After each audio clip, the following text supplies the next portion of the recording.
Hey everyone, welcome to another Infinite Summer developer interview. We're really excited for this one because this one is for AIKODE. That is one of our most anticipated indie partners. Its trailer got the most views on our platform so far, and people are really excited for this game, myself included. It looks amazing. It is this beautiful 3D cyberpunk world, and we have ACE, the sole developer on AIKODE, and it's awesome, and we're really looking forward to talking about it. Ace, why don't you introduce yourself to the viewers? Yeah, hi everyone. I'm Ace. I'm the solo developer of AIKODE, and I'm 21 years old. And well, I'm from Spain. I'm Spanish, obviously. I can talk in Spanish, like "Hola, ¿qué tal?" to all the viewers in Spain. And there is a fun fact about this. This is actually the first time I show my face. Like, it's the face reveal of me. Like, I think I showed my face one time on Instagram. It was like something like this, but this was my first time showing my face and my first interview. So yeah. Yeah, it's Yeah, well, funny. There's been a few people that are just like, man, I've never been on camera before. I don't want to do this. Like a Zoom, it's intimidating. So I thank you for stepping outside the comfort zone. I know a lot of these developers that they're just like, you get comfortable behind the screen. You know, you're building this art, and that's what people see, and then they just. Sometimes I feel like that. Sometimes, like before, kind of kicking out some of these YouTube interviews, is I'm really behind the camera a lot. Behind articles. So these some of these videos might be the first time people saw me as well. So I can totally understand that apprehension getting in front of the camera a little bit for these. So thank you for doing that. Where I'm really excited for AIKODE. It looks phenomenal. I remember the first time I saw it, I honestly thought it was a AAA game that I had just like missed news on. It is beautiful, it's amazing, and when we uploaded the trailer, it was one of our first trailers in the GiFriends indie trailer project when we launched our YouTube channel, and it became our most popular one yet. And people are really excited about it. People, commenting positively on it, and it looks really cool. So can you tell us a little bit about your game? What type of game is it? What inspired you to like build this type of game? And maybe what other games inspired you to do that? But what type of game is it? Tell us a little bit about it. yeah. Well, thanks for everything. Also for this interview. Well, the question is a little bit tricky for me because even if I'm the director and solo developer and everything, I don't even know the genre of the game. It's kind of hard to define that. So, I obviously separate the game into two sections, so two genres basically. One of the genres is like, well, the combat. In terms of the combat, is like this face-based combat and hack and slash, similar to games like, I don't know, Devil May Cry, Bayonetta, Nier Automata. So it's like this face-based combat with a lot of combos, and also like you have this. Well, the character have like this weapon that has like it's the same weapon. That's the same weapon changes like to a gun, a sword, and a scythe. So you have this variety in the weapons, and you can make a lot of cool combos. And I have this other section genre in the game that is like, it's more like the RPG essence, like the old RPG essence with interacting with the world and all the NPCs. And that's more like I guess games like, now comes to my mind like games like Yakuza, where you actually can interact with everything. For example, you can enter into an arcade and play some games in the arcade. You can go to, I don't know, a karaoke at the karaoke and start singing, even if the game is serious. You have this big dude singing in the game, and then you have the same dude dancing. So it's similar to the Yakuza games in that sense. So you can actually interact with everything. Like you can go, for example, to a karaoke arcade or wherever. You can enter in a restaurant. In that restaurant, you can actually learn a recipe of that meal that you just bought, and then you can go to another cafe, for example, and start cooking that, and then you can serve that to a client. And that client, you can actually met that client and have a super story. And that's similar to the games like Persona 3, Persona 4, and Persona 5, the saga of the games that has that friendship relationship system that you can meet some people or some random people and has that super stories. So it's like these two genres, like this face-based combat for the combats, and for the interaction with the world and NPCs, you have this super interaction. You can even sit in a bench if you want. So you have a lot of interaction with the world and NPCs. But in the end, you have a lot of mixed genres inside the game, so it's kind of hard sometimes to define the actual genre of the game for me. But this is like the easiest way to define it, I guess. And in terms of inspiration, I guess, well, it's kind of easy to see the inspiration sometimes in the game. Like you can see that the visual style is similar to, I don't know, Final Fantasy, for example. You can see some of the combat inspired by Nier Automata, Devil May Cry, games like that. You can see both the inspiration of Yakuza, Persona, and well, there's a lot of this type of inspirations combined. So in the end, I guess AIKODE is like a mix of a lot of games that I like, and just trying to make my dream game. I'm trying to grab the good things about those games and remove the bad things, and just create something that it's my dream game. That's actually well, the inspirations and the actual way I started the game. Like when I started the game, it's kind of lame. I'm not gonna lie. It's super lame. It's not a super big story or super nice story. It's actually well, I was in my room creating a character for another project, totally different. And I was doing the model, and I was like, yeah, this looks super nice. I love it. I'm going to import this to Unity. And I imported the model to Unity, imported some animations, and I started playing in Unity with the model. And I was like, yeah, this looks super nice. And in the end, I was just playing around, doing stuff, and I was like, what if I make a game? And that's how I started ICO. It's not a super good story, but that's the way I started. Yeah. A lot to unpack there. Thank you for sharing. I Yeah. definitely, it excites me whenever I hear that when Nier is one of the inspirations behind a game, because that's a phenomenal game, beloved by many. It's a personal favorite. It's Yeah. created some really beloved characters and all the gamer, streamer, cosplay, fan art communities. The That's a really fun game. It has also, not only is it visually beautiful, but has phenomenal combat. So anything that's borrowed from that, plus that's also kind of a very genre bending game in some ways, with like different perspectives and such.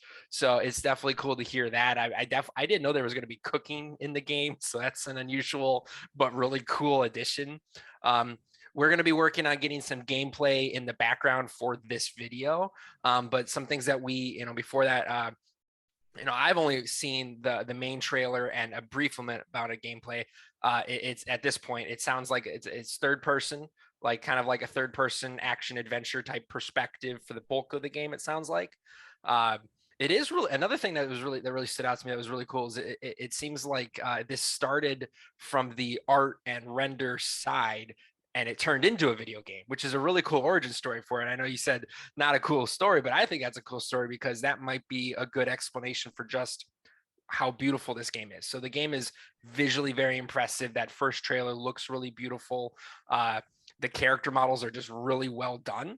So it's actually no surprise to me that these characters started as like high-end render, because I follow some render artists and they can create really cool characters, and the idea that some of those can get imported into a game and turned into a game, that can lead to like AAA level graphics and character models in an indie project with a solo developer. So that is no surprise that that was the origin, because that is a good explanation for kind of just how beautiful the game looks. So very cool, very cool. I would like to know how long the game's been in development, from like early concepts up to now. What stage in development are you in? Is it like pre-production? Are you in an alpha build? Like, so how long has it been, and where is it in the development? Well, so the game started like, if I'm talking about the real origin of the game, it's like 2 years ago Okay. actually, when I started like the super old concepts, super. It was like the general idea of everything, like of the story and everything. At that moment, the game was actually eight. The plan was to make the game like 8 hours long. That's it. Now it's much longer. But at that time, I was like, yeah, I'm going to make a small game with like 3 4 characters, and everything looks super different from that time. Well, I will send you some photos and stuff from the old renders and concepts and everything, and you're going to notice that everything looks super different. Like all the characters look super different, like the quality also, but sometimes it's just the whole character changed. So that year, that first year, I was making like this general idea, but in the end, I just restarted everything. I even was using Unity. So actually I used Unreal Engine 5. But at that time I was using Unity. So in the end, I changed like everything, like the story, the characters, the the engine, everything. So it was like a restart of everything. So that year was more like I, I, I was trying to do things that first year. Like then we have like second year that I was just starting. Well, Unreal Engine was my first time using Unreal Engine, so I needed to learn how everything works. So all the physics, all the rendering stuff, all the shading.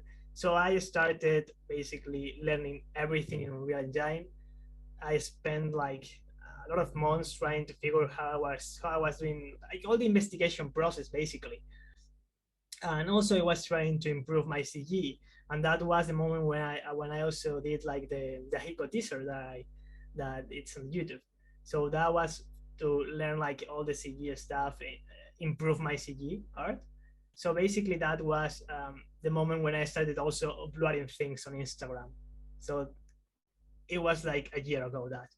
And the actual game, like if we're talking about the in-game stuff, if we're talking about the scenarios, areas in game, like the character moving, the combos, the attacks, and everything, that I started that like 6-7 months ago. So the game really like the game concept, like the in-game stuff, the cutscenes in game, all of that. I started working on that 6-7 months ago. But if we're talking about the whole concept, then 2 years. And right now, I'm if we're talking about all the pre-production stuff, it's almost finished. Like if we're talking about the script, the dialogues are finished. It's just we are in the correction part of correcting everything and see that everything works correctly. But the script is finished, kind of finished, but it's there. And compared to what I had 1 year ago, it's a lot. Then all the characters are almost finished. Like the main characters, I need to finish like 3-5 more, but it's almost there, also finished. So in terms of design, in terms of right now I'm doing all the areas, the scenarios. Right now I'm working on that. Also the enemies. So right now it's like I'm not in a pre-production phase. I'm in the production phase, but I had some things in the production part, so it's kind of confusing. My way of working is kind of confusing, but it works. But yeah, No, right now I'm developing like all the finishing all the enemies combat, and also like the working on the cutscenes and also in the areas. So I'm in that part of the game right now. Well, that's definitely really cool to hear that it has officially entered into the production stage. You said it was in like the conceptual pre-production for a while there now, but the last 6-7 months it's been in an active development. So that's really exciting. That's really cool. This game of this scope and of this, what this game potential is. This is a bigger project than some, and it can take a while, but it is definitely cool for anticipating fans like myself and those interested that to know that it is in active development. One thing that really excited me is I didn't know that it went through an engine change. So it is really cool to hear that you shifted from Unity to Unreal Engine 5. Nothing against Unity, but Unreal Engine 5 has been proving really phenomenal and just really exciting. And basically every single project that I've seen anything on that's been coming based on Unreal 5, all have been phenomenal. So that is really cool. Small segue on there. What is as a developer, you're one of the first developers I've spoken with that's currently doing Unreal 5. All the projects I've seen have been amazing and beautiful. Like, could you just elaborate to tell those of us maybe outside the developments that maybe don't use it, like why is Unreal Engine 5 so much better than what made you switch that from Unity? What is it about 5 that makes development so, I don't want to say easy, but maybe easier, but also just how is it aiding you in churning out a higher quality product? Tell us a little bit about your experience with Unreal 5 and how is that benefiting your project? Yeah, well, actually, when I was using Unity, it's not a bad engine. No. But for making this type of games with semi-realistic, hyper-realistic graphics, even if they sell sometimes these super cool scenes that they had in their YouTube, that they have super realistic stuff made in Unity, yeah, you can make some scenarios looking realistic in Unity, but when we're talking about characters, the thing is a little bit more complicated. Like in that part, Unity, and also something that I hated so much about Unity at that time was actually like it had so many problems if I wanted to make like, well, Unity has like this HDRP that it's like a new engine inside the engine that it's actually for high realistic graphics and for high end um, desktops and everything. So it's actually for developing games with high graphics. And I was using that, the HDRP. And the problem with that is actually it had so many problems. I can even, I was trying to put grass in a terrain and I couldn't put the grass. Like the grass wasn't appearing and was a book inside the HDRP version. And that was this super confusing. And I was entering in the engine and there were a lot of books and everything was deleting. And it was super frustrating for this type of game when you have this semi-realistic graphics and with a lot of stuff. Also in the hair, there was, I can send you a photo of the hair also in Unity. I guess I can make the hair in Unity. That's my problem because some people can make the hair, but I can't. I couldn't make it. It was super high. It looked super bad. But I'm not talking about like the alpha, everything. Like it was terrible. So I was like, yeah, I need to change the engine now because I can make close-ups of the characters like this from a long distance. If you're playing the game in third person, nice. But if I need to make a close-up for a cutscene, I will need to make a CG cutscene instead because this looks super bad. So that's why I changed it mainly to Unreal Engine, mainly because of the characters, right? So when I started in Unreal Engine, I was starting in Unreal Engine 4, not 5.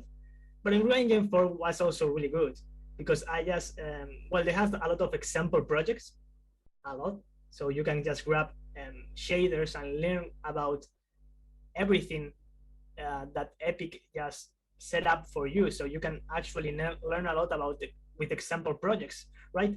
And well, I just grabbed the hair shader that they had, put it in my character with my textures, and boom, I had realistic hair, super easy. And I was like, It's awesome. this is awesome. This engine is awesome. And then when they actually created like this Unreal Engine 5 that everything is crazy about, it actually solved a lot of things. Basically, the lighting, you don't need to bake the lighting, the light maps, all this headache that you have, lighting, everything in video games is super hard sometimes. So actual Unreal Engine 5 is amazing. You just put a sunlight and everything looks amazing. You just put some lights and everything looks amazing. You have this a scene with fully dynamic lighting and everything looks amazing. And you don't need to do anything. So that's crazy.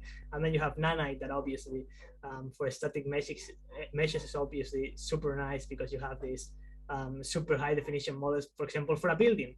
And you don't need level of details. You don't need to wait to create level of details and everything. But even if you want to create level of details, Unreal has a lot of tools to create everything inside the engine. So it's super nice in terms of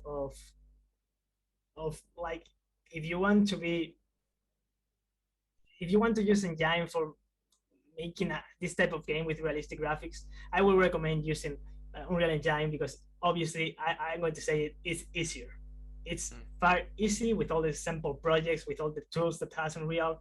It's far easier than things like Unity. You can do the same stuff in Unity, but it's going to be a little bit harder to do everything. So yeah, it depends on what you want to do. But I didn't want to waste a lot of time trying to get everything to work correctly. So I needed to change to the Unreal, obviously. No, that's really really cool to hear your perspective because so long time ago, like I would say like 10 years ago, I actually have used Unity before because I went to school originally for game development and before like switching more to the business and marketing side of things. Because I'm not a coder, I'm not I never was gonna be good at building games, but I love like talking about them, reviewing them. I want like I love making articles, but I do have experience with Unity, and I remember just how I don't want to shit on it too bad, but like I remember just how janky and how much I hated it. But you know, fast forward to now, what's really exciting to me about Unreal 5 is that You're not the first person that I've heard just really talk about just the ease and the higher quality output that it is, and it's we're entering into an era where indie developers, maybe solo devs, maybe games being made in like some of these developers are doing it like part time while still working at a 9 to 5 job, and like we're entering this era where the tools available to those developers, the potential output from a visual standpoint was just always going to be limited. Now we're entering an era where Unreal Engine 5 is unlocking potential for developers that AAA struggled to do just a few years ago. And games that had 7-figure budgets, you want to talk about hair. Like hair is one of the hardest things in a game to get right. And I've in working for Game Infinite and reviewing games and streaming games and playing games, I've played AAA games with 7-figure budgets that the hair did not look good.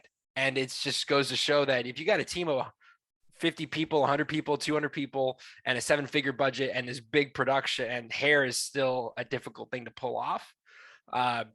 Fast forwarding now, the fact that we're getting better tools that can make realistic some of the hardest things easier, it is really cool. But I want to circle back to your game because Epic has enough marketing budget. We don't need to help promote them anymore. Let's go back to AIKODE because it's definitely cool to hear. I just got excited when I heard about the Unreal 5 shift because I think that's only going to aid in the final output quality. Whenever creators get better tools that can enable them to create more efficiently and better, that only can increase the quality of the end result. So I think that's really exciting news. But I know a lot of us, including myself, are dying to learn. We've talked a little bit about like what type of game it is, like third person action. We got we have cooking, we have all these things. But let's talk about simulator basically. Yeah, let's talk a little bit about the story, the lore, and the characters. So I would like to hear what can you tell us about like who's the main protagonists or protagonists? What type of story are they going on, and what's going on in their world? We'd love to learn as much as we can. I'm sure you don't want to spoil anything, but like the main characters, the general synopsis of the story, and just the overall lore. What can you tell us about the story and characters? Well, yeah, I don't want to spoil anything because that probably the viewers will hate me in the future.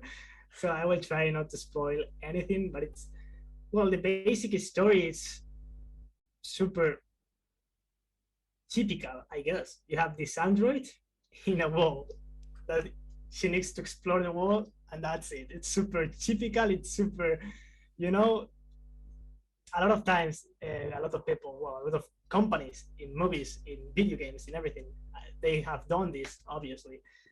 But if I want to explain a little more, it's kind of a spoiler, but it's not really because I posted in my last video, so I guess it's not really a spoiler.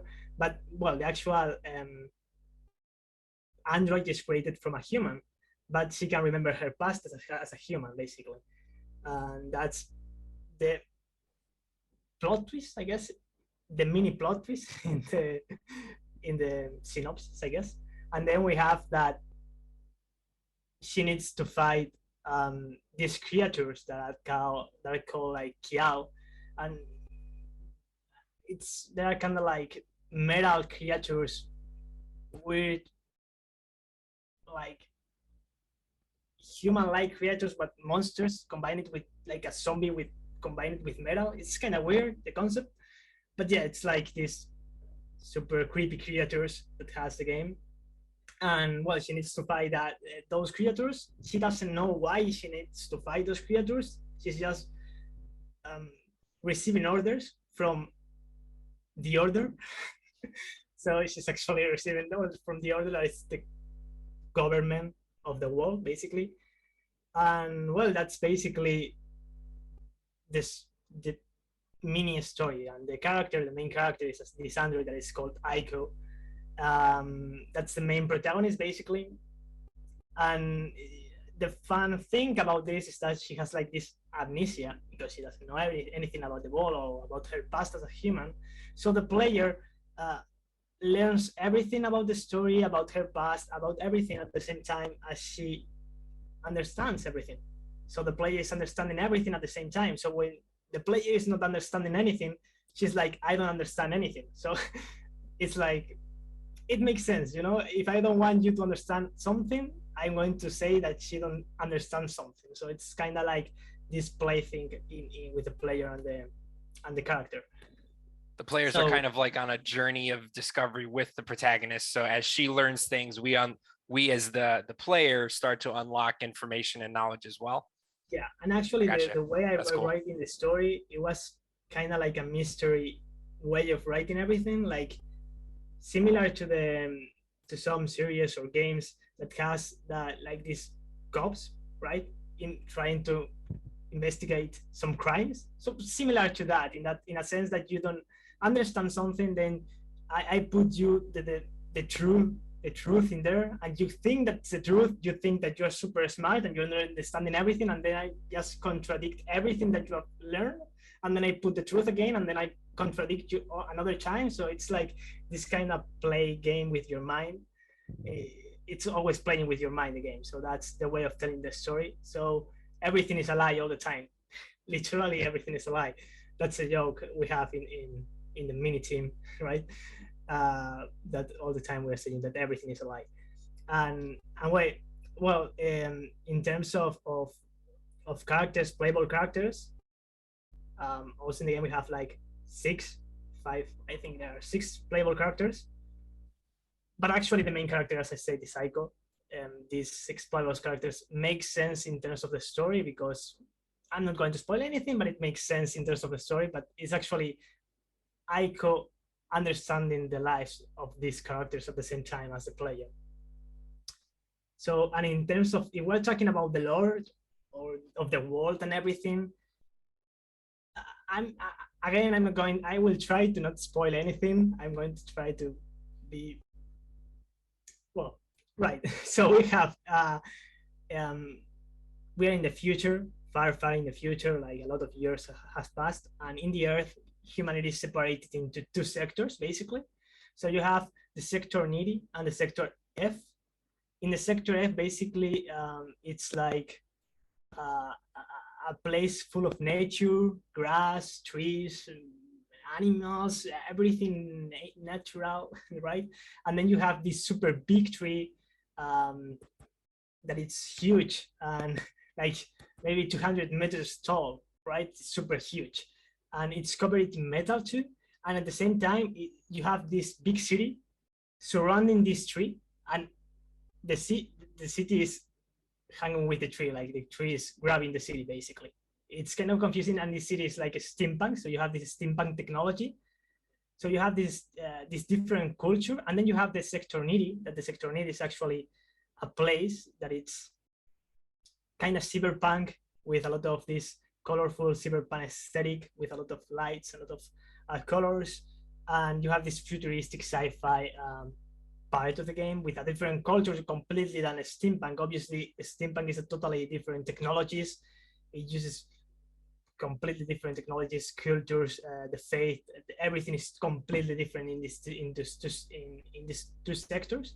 And the funny thing in this is that you have these characters in the sector F that actually those marked by God. So marked by God is basically that it appears like a marks on the skin of the people, like metal marks in the skin of the people. And actually, when that happens to you in the sector F, you need to fulfill your mission, and to fulfill your mission, you need to go to the sector Niti. So you have this thing going on from ages, and this is what's happening to humanity right now. So obviously, there is more behind all of this, but that will be a spoiler, so I'm not going to explain that.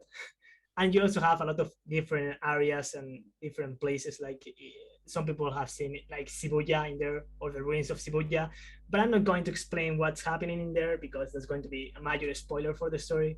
But yeah, you have a lot of different scenarios, not only like a steampunk cyberpunk, but you also have this crazy white scenario, you have this ruined city, you have this normal city. So you have a lot of different styles, different colors, different tonalities, different everything. So the game is changing constantly, not only in the gameplay thing, but also in what you are seeing. So in one moment you're in a steampunk world with NPCs with different clothes and everything, different technologies, different forms of speaking, and suddenly you are in a cyberpunk world, and suddenly you're in a city, a normal city with normal people working on, and suddenly you're in a ruined city.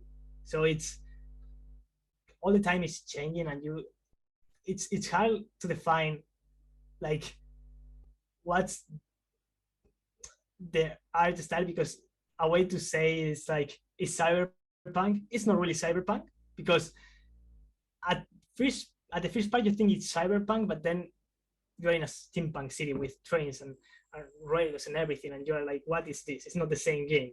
So you are always changing everything, and sometimes it doesn't even look like the same game. So it's kind of that way of doing things, like changing everything all the time.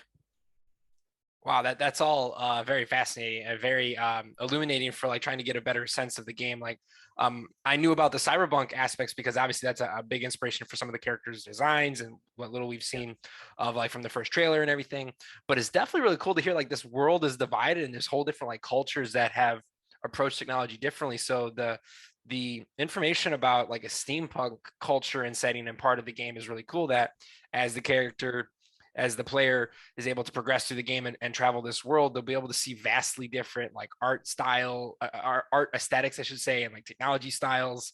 That's all really cool stuff that I didn't know about. I did remember, so reading in the press kit, I remember about there being multiple playable characters. There was a main protagonist, which is AIKODE, but Yeah, we got the several playable characters. So just for making an understanding, so in the press kit we have a lot of like character model and images and such. So there's the one character, she has the pink hair, the yeah, barcode on the nose, the some of the yeah. cyberpunk, like is that AIKODE's main look? Is that her? To make That's sure Ahiko. It actually, the she fun doesn't thing age. about that character, it's weird because the first teaser of the game is actually not for the protagonist, right? It's Yeah. kind of confusing because you have the teaser of the game, and it's actually Ahiko, not Aiko. It's kind of So weird. I It's wanted kind to of double confusing. check that. Yeah, Yeah, because Aiko you is have them actually, named in the press kits. So that's Ahiko. yeah, And then there's it's super similar, the name. That's okay. something that, So I mean, all the time the thing with this character is, my main goal with this character was to make her the protagonist without making her the protagonist.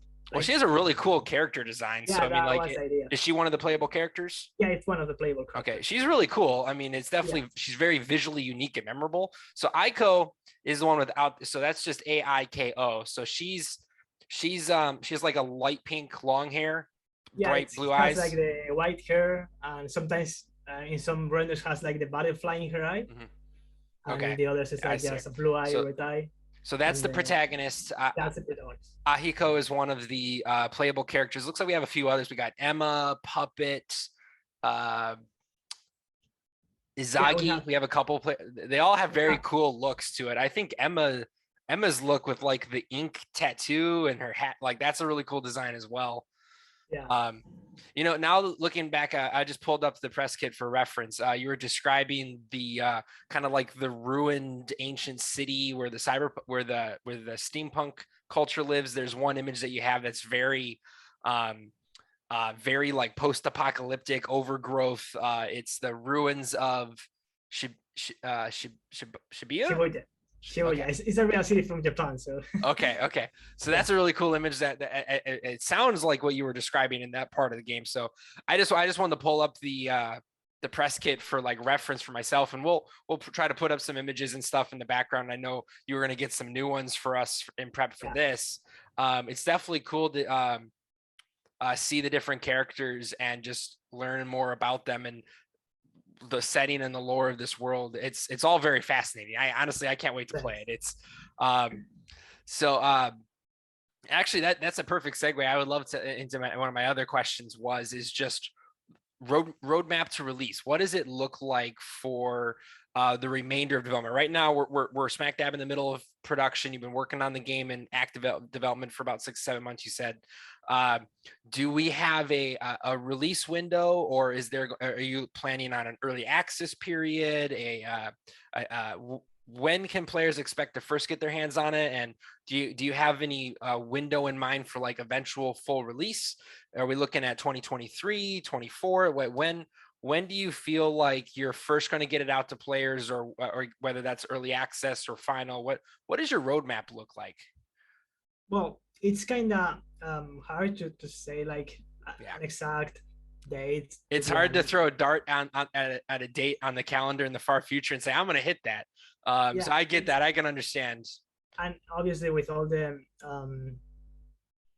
I mean, I know how to do some stuff, obviously, but when I look at some of the stuff that I plan, like the boss battles that are going to be really different to what the boss battles are in games, actually, it's I don't want to spoil anything, but it's going to be pretty different from what most people have seen in a boss battle, for example, right? So it's obviously like the combat, the gameplay, it's almost there. Like I'm doing the cutscenes, so obviously that also. In the last Twitter video, I post like a cutscene and some stuff. So obviously the game is going fast right now. I'm going fast with everything, but there are a lot of things that need to be polished. But I guess I can have a release window right now. I can have like it's going to be like in 2023, for example, or something like that. I can say that, but I can say that I'm going to post like a demo soon. I'm not going to say exact date, but I'm going to post like a new big trailer that I'm planning. It's going to be super big. It's going to be really different from all I've been doing, and it's going to be really really big compared to everything I've done. The best thing I've done, and also like uh, with that trailer, I'm going to post like a demo of the game with. It's going to be more like a vertical slice that has a lot of mechanics and everything and areas. So it's going to be a nice experience to experience AIKODE basically. Mhm. It's going to be the best form, the best way of experience like the game.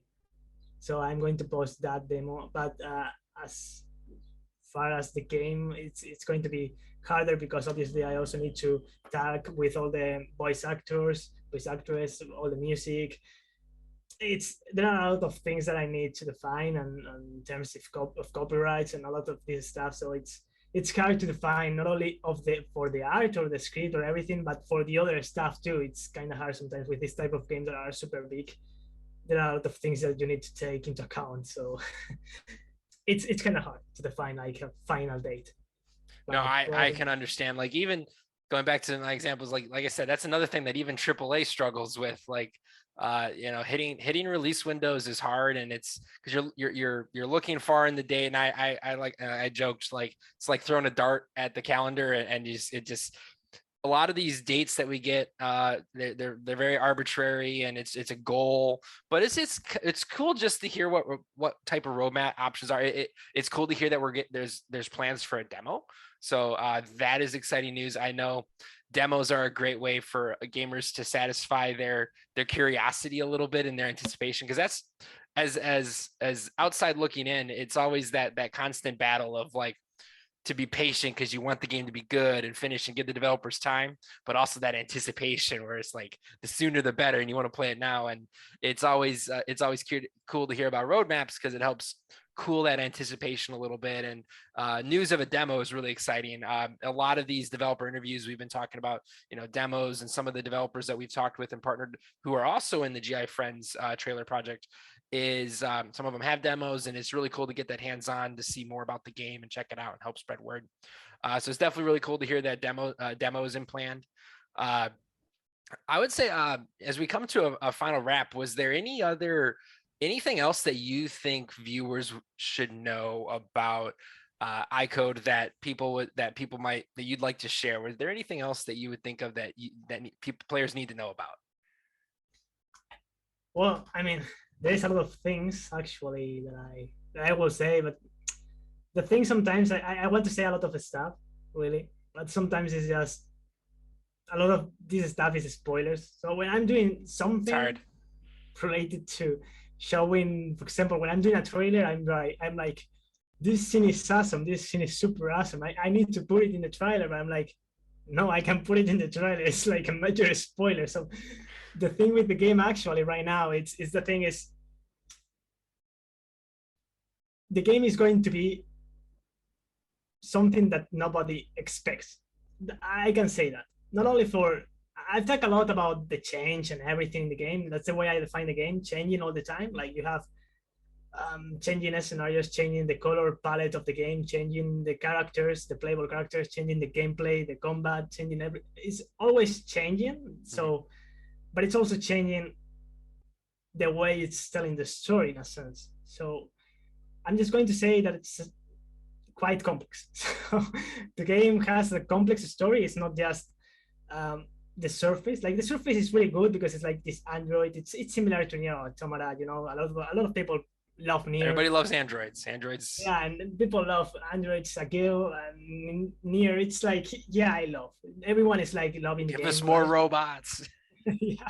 So in the end, it's like, but it's going to happen. It's going to happen something similar to a lot of games, but in a different way. So it's going to be completely different to what everybody expects to be, and actually the ending it's closed, but at the same time it's not closed. So it's kind of weird. So I'm going to say that I don't want to say spoilers because I will want to say what I want to say, but it's really hard. Yeah. It's hard when you have a story you're passionate about, and it's also there's some mysteries. So like you're having the Marvel's MCU problem where like you want to put cool things in the trailer, but you don't want to spoil it, and you want to talk about it, but you don't want to spoil things. So like it's one of those where it's just like when it comes out, just go play it. Like just play it when it comes out, and I think we're all pretty amped about it anyways. So that's really cool.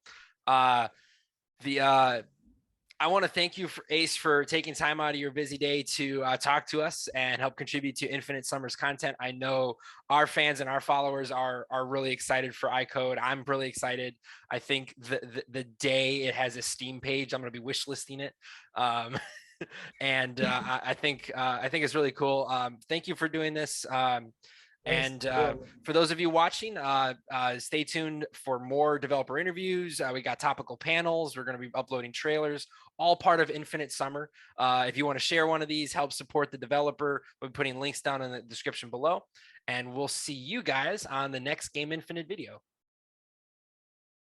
Bye. I love the chase and the hunt, and I set the pace when I'm running. I always take what I want and I always give it 100. Don't need a bank, no, I'm funded. Play the game like it's nothing. I'm always thankful for something. Don't take for granted, stay humble. Now wake up, it's time to look at the enemy.